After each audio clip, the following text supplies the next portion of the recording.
তোমরা ক্ষমা চেয়ে তারপরে তোমরা নোয়াখালীতে ঢুকবে, এর আগে নোয়াখালীতে তোমাদের ঢুকতে দেওয়া হবে না।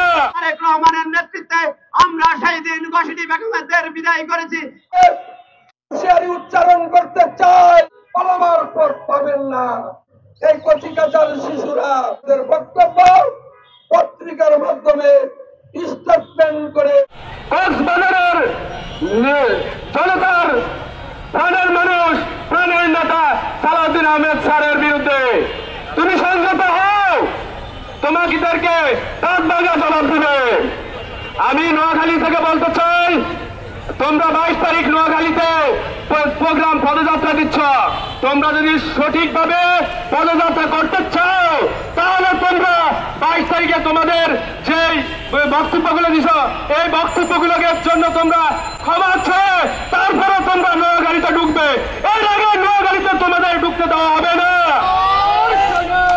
তোমরা নোয়াখালীতে ঢুকতে গেলে বাংলাদেশ জাতীয়তাবাদী প্রজন্ম দল তোমাদেরকে ওইখানে প্রতিহত করবে যদি তোমরা বাংলাদেশের জনগণের কাছে ক্ষমা না চাও। যখন শেখ হাসিনা ওই পতিত সরকার পালিয়ে গেছিল, ঠিক সেই মুহূর্তে আরেকটি নগ্ন এবং ফ্যাসিবাদের জন্ম হয়েছে। আজকে তাদেরকে আমরা প্রশ্ন করতে চাই, ওই বিগত 16 বছর আপনাদের ভূমিকা কি ছিল? আজকে আমরা যখন একটি মুখ্যম সময় একটি ওই ফ্যাসিবাদের বিদায় করেছি, তখন সেই মুহূর্তে ওই ফ্যাসিবাদের দোসররা আজকে বাংলাদেশের বিভিন্ন অঞ্চলে বিভিন্ন আঙ্গিনায় তারা ইনি আজকে ষড়যন্ত্রে লিপ্ত হয়েছে। নির্বাচনকে বাধাগ্রস্ত করার জন্য তারা যেইভাবে আমাদের জাতীয় নেতৃবৃন্দুর বিরুদ্ধে অশালীন স্লোগান দিচ্ছে এবং জাতীয় নেতৃবৃন্দুকে অপমানজনক কথাবার্তা বলছে, আমরা বলতে চাই আপনারা আগে প্রশিক্ষিত হয়ে রাজনীতিতে আসুন। আমাদের কোনো বেটু নাই, কিন্তু আপনারা দেখেছি আপনারা যেন তেন ভাবে বিএনপির সিনিয়র নেতৃবৃন্দুর ভাবে যেন তেন ভাবে আপনারা অশালীন মন্তব্য করছেন এবং এই অশালীন মন্তব্য আমি বলতে চাই আপনারা প্রত্যাহার করুন এবং আপনারা সময় উপযোগী এবং সময়ের সাথে তাল মিলিয়ে যুগের সাথে তাল মিলিয়ে আপনারা রাজনীতি করুন।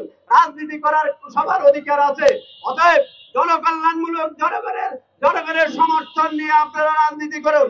আমরা বলতে চাই আপনারা সর্বপ্রথম ইউনিয়ন পর্যায়ে ইউনিয়ন মেম্বার চেয়ারম্যান হয়ে রাজনীতিতে আসুন, তারপরে বোঝা যাবে রাজনীতি কত কি চাল কি বাতের চাউল আছে। অতএব আমরা বলে দিচ্ছি ভাই, ওই দেশ নেত্রী বেগম খালেদা জিয়া এবং বিএনপির ভারপ্রাপ্ত চেয়ারম্যান জনাব তারেক রহমানের নেতৃত্বে আমরা সেই দিন ঘোষিত বেগমদের বিদায় করেছি, আমরা গণ অভ্যুত্থান করেছি। আজকে গণ অভ্যুত্থানের অর্জনকে আজকে ব্ল্যাকমেইল করার জন্য এক শ্রেণীর প্রতারক জন্ম নিয়েছে। ওই প্রতারণা থেকে আপনাদেরকে বের হয়ে আসতে হবে। আপনারা জনগণের দোরগোড়ায় বুঝুন, না হলে আপনাদের পরিস্থিতি নাম নাই, দল নাই, পদ নাই, কিছু নাই, কতিপয় অবান্তর পাখির মতো বিচরণ করে কচিকাচার মেলা তারা দেশনেত্রী বেগম খালেদা জিয়া আমাদের আগামী দিনের রাষ্ট্রনায়ক তারেক রহমানের বিরুদ্ধে মন্তব্য করে। আজকে প্রেস ক্লাব থেকে হুঁশিয়ারি উচ্চারণ করতে চাই, যারা এই অবান্তর কথা বলেছেন, এই কচিকাচার শিশুরা অবিলম্বে আপনাদের বক্তব্য পত্রিকার মাধ্যমে স্টেটমেন্ট করে প্রত্যাহার করে নেন।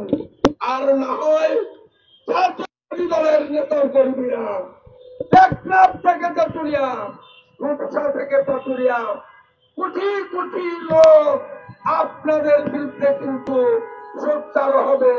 পালাবার পথ পাবেন না, পালাবার পথ পাবেন না। আপনাদেরকে এই অবান্তর উদ্ভট কথার জন্য হুঁশিয়ারি উচ্চারণ করে আমার বক্তব্য এখানেই শেষ করছি।